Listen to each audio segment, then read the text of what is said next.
moving back to the hill, Rudy told me something. I want them to explain it to you guys. I never forget it. I forgot the brother name. I know his brother from church. He was in there to verify the story. I want you to tell them about you being on the hill and they having outhouses and say what year this was, so people get an understanding. This was, if I was 14, I was 10, 11, 9, 10, 11. No, I wouldn't say 9, 10. I was like 8, 9. Okay. 8, 9 during the time we used to stay on the hill, and there was a street called Seawright. And the lady, our landlord, her name was Sutcliffe, Miss Sutcliffe. She would come out and first collect her money. You know, us being, and the whole line was family. I had aunts, uncles, I had the Livingstons, the Joneses, the Bonapartes, the Hallmans, and all of us grew up on that same neighborhood. So we didn't never had a bathroom.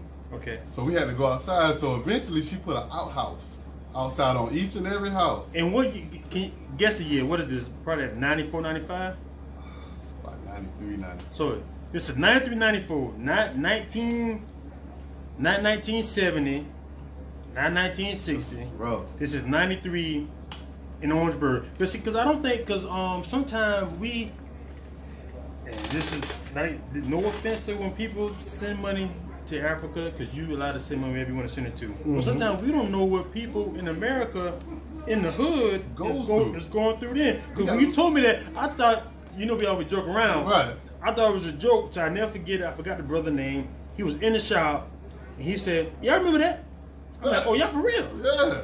Yeah. It's like outhouses, man. And then after we finally she finally connected to the outhouses and put a bathroom on the back end. Okay. They started using the outhouse with like put your pampers in. Yeah. Okay. Yeah. Put your dog in, because you know we coming up in a land that they raising horses. I mean not horses. They're raising pigs, cows. I have seen my family members go out there and wring a chicken neck. On the hill, right there. You know, you say, all right, go ahead and put the pot on. Let's pluck him real quick. And it was like, wow, like man, but that's my childhood. It was so fun. I think sometimes, man, I was talking to a guy today. Sometimes you sound like the old man. Right. That man, y'all don't understand. Y'all don't get it. But I feel that way sometimes. But for real, I like. Do you understand how good you have it? Right now, you don't understand how. I'm saying I got 3 brothers. My brother Travis, my oldest brother Travis, my younger brother Face, Louis. That's the one who I cut his hair. I'm the middle boy, and they say I get my intensity, my outlook on life from being a middle child. And I look at it as if when my mama had she had her first son. Everybody loved her. Oh yeah, I love Diane. She having a baby. Then it's the second child, Rudy, a year behind. Oh no, she out here doing what she's doing. She doing this. Oh, she living. So when that came around, I was like the backside. So then I had my younger brother 5 years later. My mama had my younger brother 5 years later. So I always had to be in the middle. I'm talking about we sleeping in one bed. My brother on one end, I'm on this end, my other brother on this end. So I'm smelling sheets from both ends. And all y'all in one We bed? in one bed. You got to make it work. We in one bed, but they smelling my feet too, so it was the same Feet thing. everywhere. Feet everywhere. We just stayed nasty, just chilling, living. But it brought me to the point where I was like, nah, I would never see my family or my kids. If I have kids, I would never see them in that situation. Okay. So that just ran off from that one, and that was pretty cool. Man, but hey, I'm glad you told that story because I'm saying because you're giving a perspective of Orangeburg, and now you're seeing, and we saying this for a reason, because I want y'all to see where he's coming from. That, and this is to encourage the young brothers too, because you don't know, your story ain't no different. I don't care whatever the hardest thing you think you went through, somebody else went through it too. Somebody done went through it and going through it right now. So we're pretty much with that. So what made you decide to go from I'm cutting in the shop. I got Rudy's barber shop. I'm making good money. What made you say, you know what? I want to go legit now? Well, get my license. Get my license. It was never go legit. It was just like, I'm tired of people coming to my house. Literally. Yeah, I feel you on that. I was just like, you know, if I'm cutting hair, I got to get up in the morning, and then with us as individuals, we would tell fibs and be like, well, I got a funeral today, I got this today, I got to do this, I got to go just so I can get up and I can cut hair. So I said, well, you know, let me try and take it to a professional level, not knowing a professional level is more about licensing, business, the hustle, inquiring more that you understood. Because my thought process was, well, we just gonna cut hair, we gonna make money, cut hair, and then that led to something like, well, can I get in the shop? Can I make it in the shop? Can I be me? It was like, oh wow, well, we're rooted. Well, and then they always just say it's stigmas around the whole category that I go through in my life. They always would say, Rudy, when you gonna get in the shop? Once I got in the shop, they never came. Cause now I gotta charge you shop price. I gotta charge you shop I got price. overhead. And I've been charging you $7, which I done moved from $2 to $5 now to $7. So now I'm in a shop where this man needs his booth rent, so I'm charging you $12 to $10. Oh my God, man, damn, I've been knowing you. I come up with you. Damn, Root, how you gonna do that? So it's like, well, Our people. all right, well, do your thing, our people. Yeah. Our people. We build some humble experiences from our people. So now with that, because all I know is in the as far as getting a license in the traditional sense, correct me if I'm wrong, did you have to go to like a Denmark Tech or something like that to get your license, or how were you able to make that happen? Okay.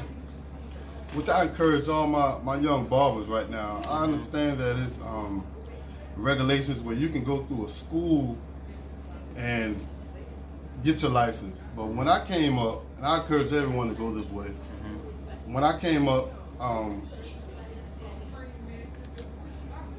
I had like 4 barbershops that I used to call to try and get in. My first one was Belleville Barbershop, because that was in my neighborhood on Stilton. That is right there. Right. So I said, well, I could have walked there from here, called him, and he was like, no, he didn't have no vacancies. Because I do used to work the name Jay back in the day. Jay used to fade, man. I used to sit in his chair, and I didn't know how to fade that good, but I used to go to him. I used to spend my 12 hours go to him just to close my eyes and be like, oh yeah, this is what he's doing. Okay. But not knowing I'm about to be the next barber. Call East End, he didn't have no openings. Call Whitaker Parkway, they said they didn't have no openings. So last but not least, I called Fairs. Fairs Barbershop downtown, John Fair, Mr. Archie Fair. So when I called him, he was like, oh, because I had a homeboy named Marion Frederick. He used to work there. Okay. He worked there, and he said, Rudy, I'm about to go to Virginia, man. You probably want to take my spot. I'm scared. I'm like, what you mean spot? So when I go there, I call Archie. I was like, hey, brother, you know, I'm Rudy. Oh, man, I've been heard about you. Because my name was buzzing already. He was like, man, I've been heard about you. Come down here and bring three of your clients to cut the hair. I went and got 3 of my homeboys, Aaron, Twan, and my cousin Amp. Talking about Aaron Bud? No, not okay, Aaron Fuzz, Aaron Jones. Okay. Went and got him, and we went down there. But I didn't even have to cut Aaron hair. I cut Twan hair. I cut my cousin Amp hair. By the time I finished cutting the hair, he was like, nah, you hired, man. You hired. I was like, oh, wow. But at the same time, I don't know nothing about no neck strips. Imagine now, I'm coming from a place where you put a towel around your neck and a clothes peg. That's real. I got my hair cut in the basement or two before. In a bathroom. Yep, I'm coming out of the bathroom. You sitting on my toilet and I'm cutting your hair. Yep. So what inspired me was, it was another brother that came out the hood named Buck. Buck was off the hill too. I know Buck. Buck was in school, Buck was working, and Buck was cutting hair. I was like, Buck, man, how can I get in the shop? That's really I wanted to go to East End, because Buck was in East End, and Buck was working, boy. Buck was doing his thing. So I wanted to really get in there, and because he inspired me so much. He a legend. Yeah, he's a legend. I had Buck, man, so Marion left, and I ended up coming to fairs. It took a little while for me to get in there, but when I get in there, it's like, this is 2020. Yep. I'm just out of high school. My mom done kicked me off the chair. It's not 2020. It's not 2020, but what it is, 1920. Oh, 2000. 2000, okay. Yeah. It was 2000. I'm sorry, y'all. I'm sorry, I apologize. That's why mom was here. Straighten me out. So, after I got there, it was like, man, I'm in a shop with all these older guys. I'm 20 years old, and I got people in here. I got Jerry Montgomery, I got Roderick Davenport, I got Sparkplug, I got Mr. Fair, I got Archie Fair. Let me tell you some guys. Everybody he's naming right now got their own shop. Got their own shop and can cut. Can cut real good. So as I'm in there, mind you, I'm the errand boy. So they would really go get a newspaper. Rudy, go get my clothes out the cleaners. Got to pay your dues. They jiving, they talk about it. I was called feets and teats. That's what this is jiving. Like, nigga, you can't cut no hair, you feets and teeth. Yeah, okay. So slowly but surely, I kept grinding and kept cutting. Mind you, making $100 a week, coming off AYP. I did the AYP in North America, so I done all that. So what inspired me to be not go away from Denmark Tech or the other schools.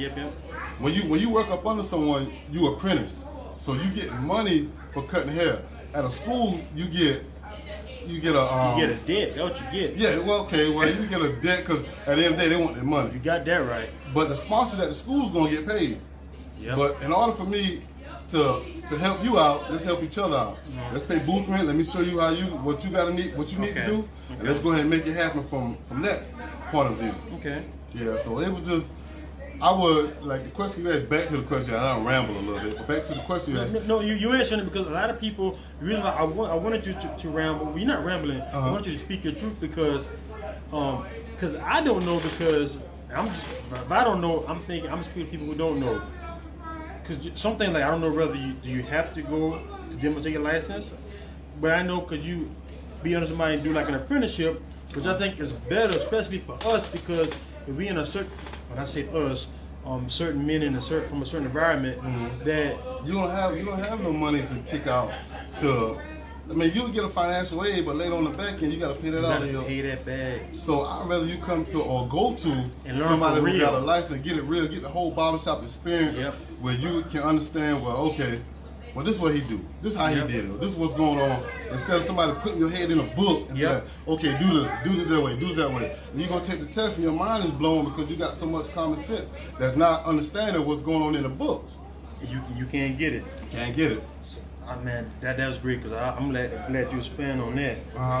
It's just ways around it. I wouldn't say ways around it. You still gotta go through the book. Like I get barbers in here today.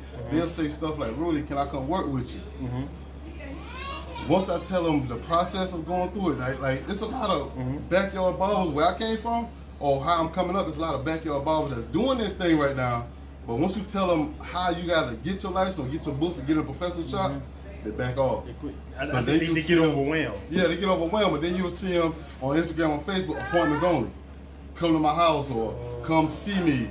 Because that's because you don't have a license. Not discouraging or not saying anything about people with appointments only, but just keep building your craft and getting the books. The books is the main thing that you need. Cutting hair is easy.